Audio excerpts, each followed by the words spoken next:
Hi mga kasambahay! Welcome po sa aking YouTube channel. Magandang tanghali po. So magluluto ako ngayon ng ampalaya. So ito, in-slice na to ng mama ko. Tapos syempre meron tayo ditong dalawang itlog. So itong ampalaya, pipigaan ko muna siya ng asin para hindi siya gaanong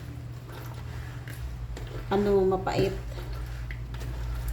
Kasi ayaw ko yung masyadong mapait na Pero may iba na gusto talaga nila yung hindi pinipigaan ng asin para maano talaga nila yung pait ba. Sabi nga nila nandoon daw yung sustansya. Pero dahil nga is magkaiba naman tayo ng panlasa. Then hugasan ko na. So, meron ako ditong strainer. Makulimlim na naman ang araw. So, yung aking labahin is nakasalang pa. Then, meron tayo ditong sibuyas.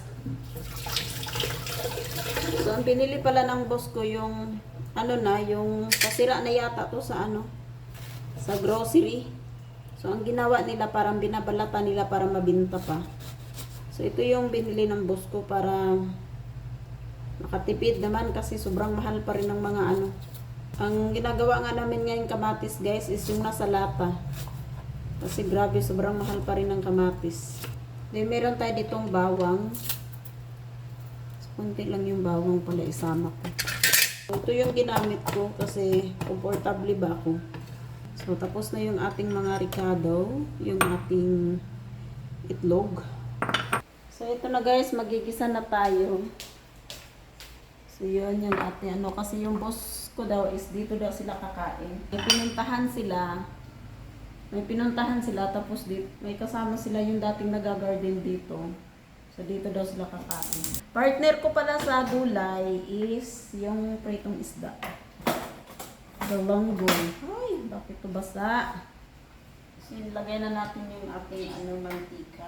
So tahimik dito ngayon kasi yung tatay ng boss ko is dialysis namin ngayon. So, lagay na natin tong ating sibuyas at saka bawang. So, pagsabayin ko na guys. So, ito yung sinasabi ko sa inyo guys na kamatis na yung binibili ng boss ko yung nasa lata muna kasi unang-una nakakatipid. Tapos ilang araw ko to siya gagamitin. Siguro maabot to ng 3 araw. 3 or 4 ganun. Depende pa sa sa niluluto ko. So pati sa sinigang, ito na rin ginagamit ko. So lagyan na natin yung kamatis. Dito ito siya. Kaso kailangan siya ilagay agad sa ref kasi hindi siya pwedeng maghapon dito gawa nang masisira yung kamatis.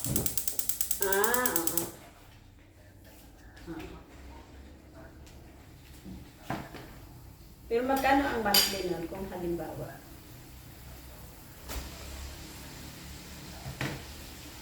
For how ilang months po yun bago matapos?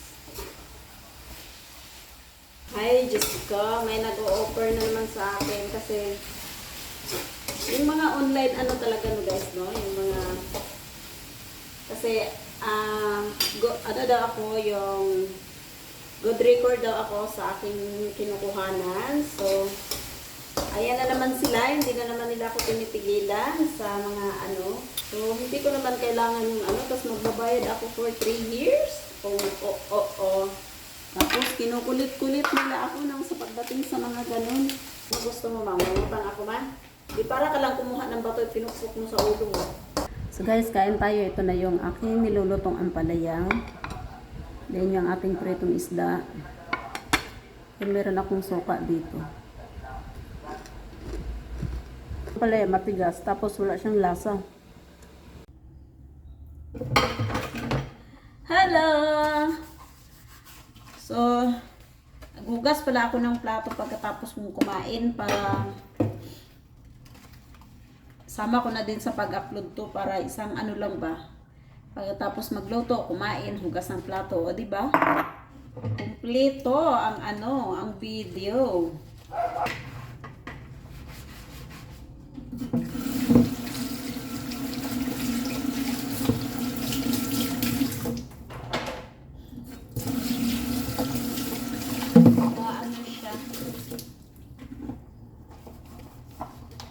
Oh, sobrang ano.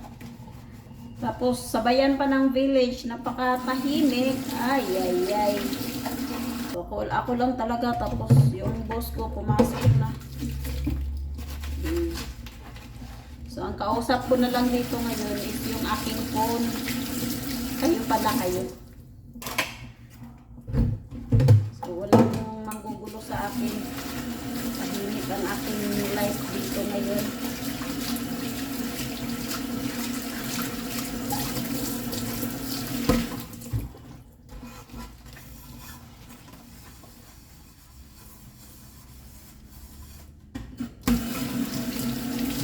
Tapos ito ngayon, susubukan ko itong i-upload na ngayon. Itong video ko ngayon, i-upload ko na. I-try kong magkunwaring i-edit ko. Para susubukan ko talagang araw-araw na ako mag-upload kasi para naman dagdagan yung aking subscribers kasi hindi ako laging hindi ako nag-upload araw-araw, 'di ba? Kapag vlogger daw. Pag pumapasok ka sa ganitong kailangan masipag ka. Kailangan meron kang upload lagi. Kaso ang ginagawa ko kasi unang-una parang may alaga akong matanda ba, tapos siya yung parang inaantok ako pag gawa ng nagtatawag siya ng madaling araw minsan, tapos kaya hating gabi, so yung tulog ko napuputol. Kaya parang nasasanay ng ko guys, nakakatulog ako alas 12, alauna na ng madaling araw kasi pag tutulog ka ng alas 11, maya magtatawag yung tatay ng boss ko. O kaya alas 12, so babangon ka. Kasi hindi ka pipigilan hanggat hindi ka lalapit. Tapos, alas 6 or depende, alas 6 or alas 5:30, nagtatawag din yan siya. So, instead na ako sa video ko, hindi ko kasi inaantok ako.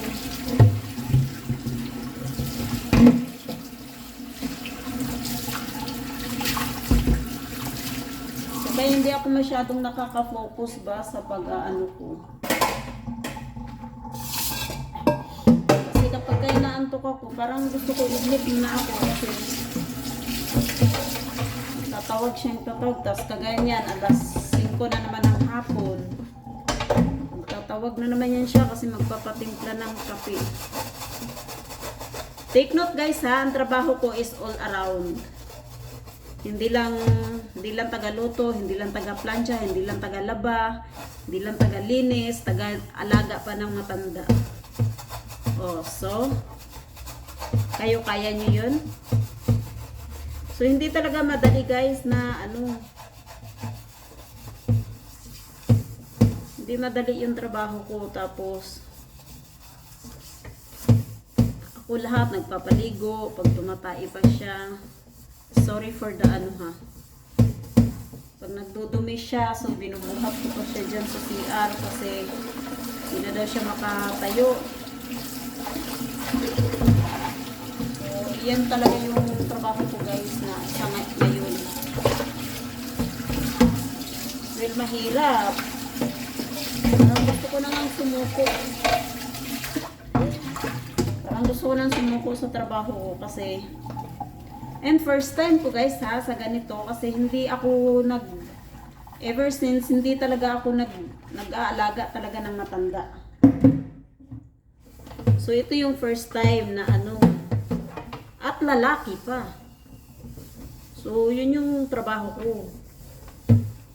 So ngayon dahil ako nga nagpapaligo sa kanya, parang nasanay na din ako sa kanya. Nasanay na din ako makakita ng bitlog.